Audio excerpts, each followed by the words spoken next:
Fa idza aqamta, jika engkau sudah melakukan iqamah, atau qamatis shalah, mengumandangkan iqamah, tanda salat diberdirikan, fanwi, lintaskan niat di dalam hati, wa kul fi qalbik, dan ucapkan dengan hati.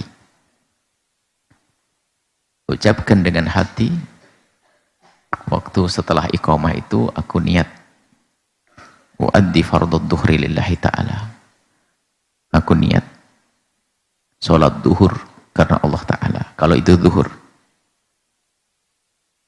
Wal yakun dzalika hadiran fil qalbika, dan hendaknya kesadaran itu ada di hatimu, kesadaran niat sholat duhur, fardhu duhur, uaddi fardhu duhri, berarti sudah masuk niat. Wajibnya dengan hati, mengucapkan dengan lesanmu sunnah. Itu kan di dalam hati, itu wajibnya. Adapun kau mengucapkan usalli fardhu dhuhri atau addi fardhu dhuhri, mengucapkan dengan lesan sunnah. Tapi yang wajib kalian melintaskan di hati kalian, aku akan melaksanakan, aku tengah melaksanakan sholat duhur yang fardu. Dan hendaknya niat itu terus ada hingga anda takbirik, sampai engkau membaca Allahu Akbar. Lintasan niat harus tetap ada. Wala ta'zub ankan niyatu, jangan sampai hilang darimu niat tersebut. Jadi setelah engkau hadirkan aku niat duhur, terus Allahu Akbar qabla al-farah, sampai tuntas. Ini diperselisihkan oleh para ulama, karena kalau caranya begitu ini akhirnya bisa menimbulkan waswas minat takbir. Jadi Allah itu harus ingat terus. Sebagian bisa meringankan, asalkan di bagian takbirmu itu ada niatmu sudah beres. Nggak harus dari awal takbir sampai akhir, itu sedikit merepotkan. Bisa jadi seseorang menjadi was-was karena terputus, hilang Allahu Akbar. Lintasan niat ada di hatimu di saat engkau membaca takbir Allahu Akbar. Jadi niatnya di dalam hati. Adapun usolli fardhu dhuhri, itu adalah muqaddimah niat yang kau ucapkan dengan lisanmu, bukan niat yang sesungguhnya. Makanya dikatakan sunnah, sebab kalau yang bareng dengan takbiratul ihram itu niat dengan hati, hukumnya wajib. Jadi sunnah mengucapkan niat tentu sebelum kita niat. Tujuannya apa? Untuk menghantarkan hati kita kepada kesadaran akan apa yang kita lakukan. Barangkali kita baru ngobrolin tentang apapun urusan dunia, langsung Allahu Akbar, ini bisa saja urusan dunia ke bawah, tapi diputus dengan usolli fardhu dhuhri, aku sholat duhur, baru Allahu Akbar, masih terngiang kalimat yang diucapkan di hati dan pikirannya, baru dia mengangkat tangan lalu mengucapkan Allahu Akbar. Warfa yadaika inda takbir, angkat tanganmu waktu Allahu Akbar. Ba'da irsalihima awalan, setelah kau turunkan di bawah dulu. Jadi begini dulu, baru Allahu Akbar, Allahu Akbar.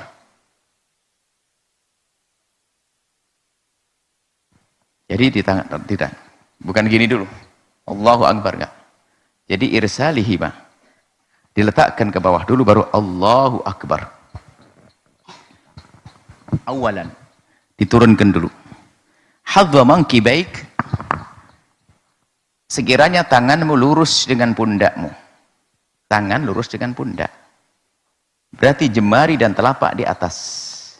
Maka ketemunya adalah nanti diperkirakan, tidak harus kau cubit telingamu, cukup kau kira-kira bahwa ibu jarimu itu adalah sejajar atau mendekat kepada tulang, mendekat kepada ujung bawah telingamu.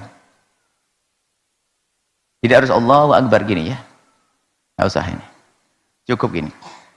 Ini hadwa mangkibai gini. Mangkibai, dua pundak. Diluruskan dengan pundak, kemudian ini jemarinya itu lurus dengan ibu jari, lurus dengan telinga bagian bawah. Wahuma mabsutotani. Mabsut ini adalah terbuka, bukan Allahu Akbar. Makbud ini. Ini mabsut. Mabsut adalah dibuka. Bukan makbud. Allahu Akbar. Wa asabihuma nuthurah. Jarinya adalah begini. Mansurah. Bukan dibeginikan. Terbebaskan. Disebar begini ya. Seperti normal begini. Mansurah. Mansurah. Wala tatakallab dham. Jangan sampai dipaksain untuk dipadatkan begini. Biasa. Bukan di Allah. Biasa saja. Allahu Akbar. Seenak-enakmu. Gak harus.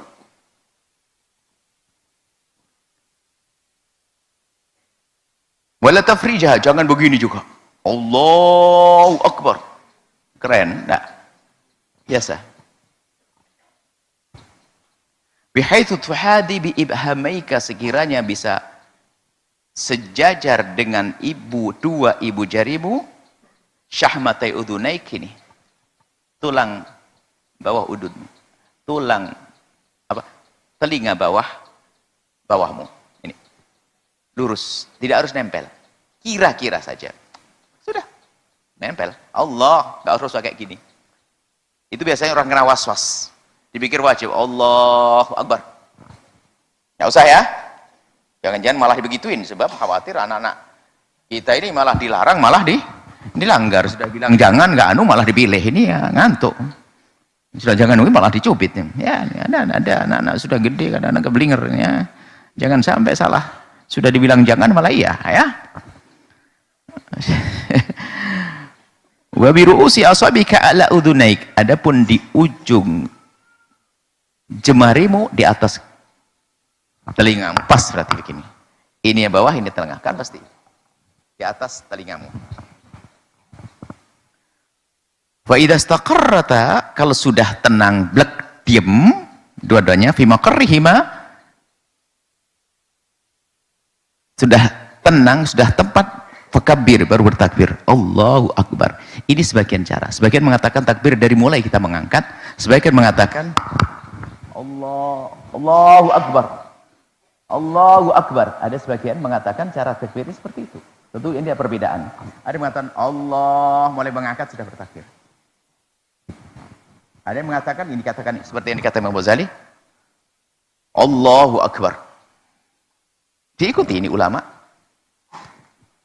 Tsumma arsilhuma birikfin, kemudian turunkan dengan lembut. Lah ini harus paham. Ini bukan dalam madhab kita. Imam Ghazali itu diduga masuk madhab Maliki itu karena banyak pemahamannya ikut madhab Malik, masalah air.